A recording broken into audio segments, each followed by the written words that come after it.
મિત્રો, આપણને મળેલા પ્રકાશ માટે ઈશ્વરનો આભાર માનવાનો સૌથી સુંદર માર્ગ એ જ છે કે અંધકારમાં રહેલા કોઈ તરફ સહાયનો હાથ લંબાવો.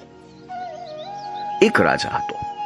ખોદકામ દરમિયાન તેના કામદારને એક હીરા જેવો પથ્થર મળ્યો. આ પથ્થર રાજાની પાસે આવ્યો.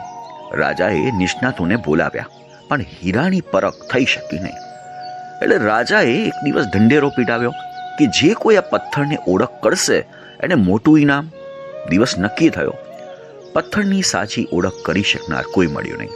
ત્યારે એક છેલ્લી હરોળમાં બેઠેલો માણસ ઊભો થયો. પણ આ માણસ તો આંધળો હતો, એટલે ધીમે ધીમે જગ્યા કરીને રાજા પાસે તો આવ્યો.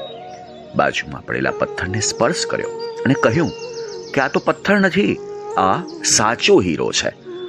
રાજાએ કહ્યું, ભાઈ, સી ખાતરી કે આ હીરો સાચો છે?